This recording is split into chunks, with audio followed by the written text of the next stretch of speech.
Ahojte!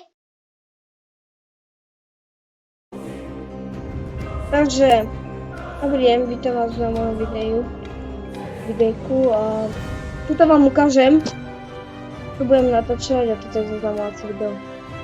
Takže tuto vám poviem, čo som ja v tejto hre už robil, také veci. Takže, teraz robím Star Shaper, tuto najväčšia rada v tejto hre, ak si začiatočníci, robte tieto daily questy, či daily questy, no aj daily questy, aj tieto na tejto scéne, quest board. Najviac sa oplatí robiť tieto, že dať takovou potion, nebo dať za čo iné veci. Alebo hlavne ten, že find and talk to jester, lebo dostanete potion of bound. To sa najviac oplatí. A v shope, čo sa najviac oplatí, oplatí sa ešte robiť season pack. Hlavne teraz, že to tam sa Oblivion.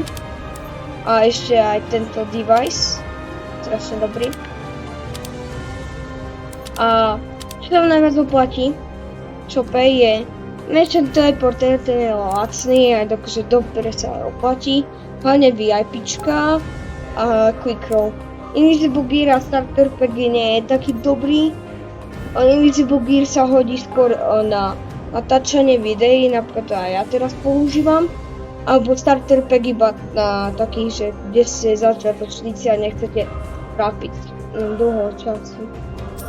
A čo sa vám najviac oplatí na packoch je hlavne tieto Package Wall 3, to som si ja raz kúpil. Dostal som z tých 10 potion of bound tento Overture, čo bola moja ako druhá globálka, alebo Package Delta, ale ja som si raz kúpil Gamma a tam mi padol Godlike z toho, Mega Chestiek a tam som dostal Matrix Reality.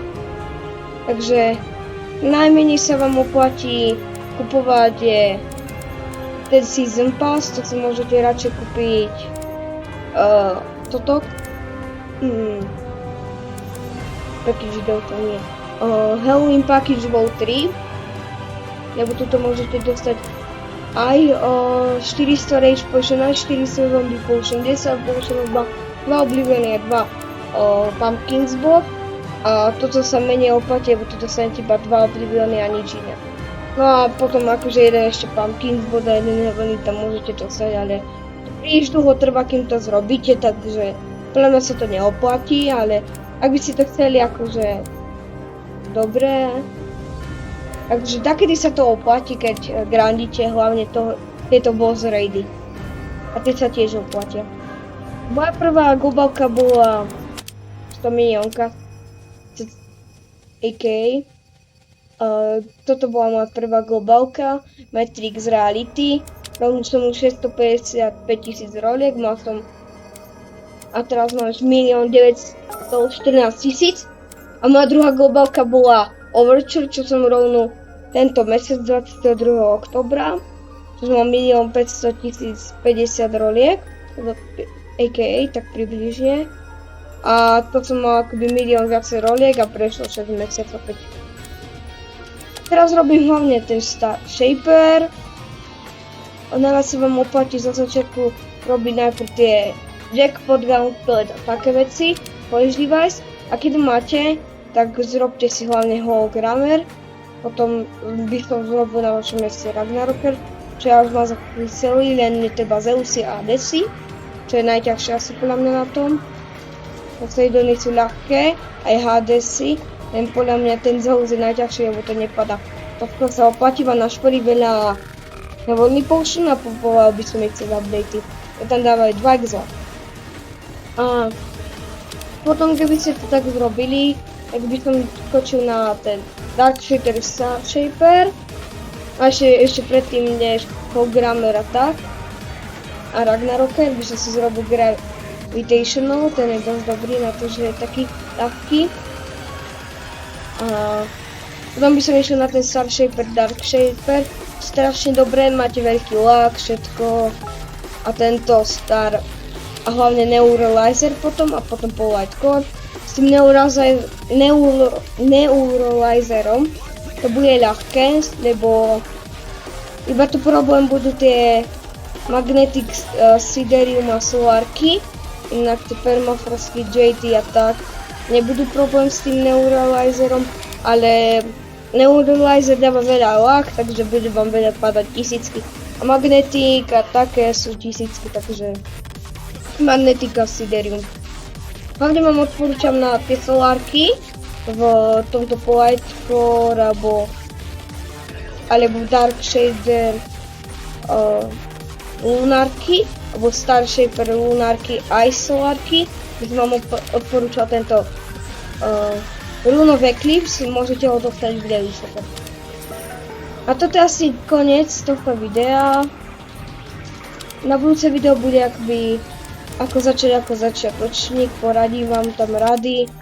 A ešte, jak chcete tuto, môžete prísť ku tomuto Viva Pumpkin Moon alebo taký event, ten z nových, a tam môžete si kúpiť takéto veci. Odporúčam vám najviac kúpovať Pumpkin's Bod alebo Voidcoin, ale skôr ten Voidcoin. Oblivion Heaveny vám moc neodporúčam, ale ak budete si kupovať, tak kúpte si 5 Voidcoinov a ušetríte 250 ešte tých pointov namiesto jedného Pumpkin's Bod, ktoré na tie Voidcoiny môžete ísť napríklad do tohto Discord serveru. Pozrite, tu pôjdem, sú za range. Napríklad tu môžete pozerať, že či je, aký event je, order, že môžete typkom prísť, alebo merchant, alebo môžete ísť do tohto, čo dám link, do bio, či bio description, čo tam môžete do channel za Rose, a tu vidíte, že či to je že čo si môžete nadstaviť, že čo vám bude pingovať, keď sa dá čo stane. A napríklad ja mám glitche, Dreamscapes, Hell na totok. Ja aj Hell na tie Hadesy. Potom Jester a Mary sa moc neoplatí. Keď máte private server, tam sa dosť často spawnuje. A Developer Ping, to som si iba vybral, len tak teraz. No a tuto môžete tiež ako v tom main, že tuto máte a také veci. Takže dúfam, že budete pozerať moje videjka. Ak mám ešte TikTok channel, to môžem dať tiež do description. No tak dobre, tak sa držte. Tak čaute ľudia.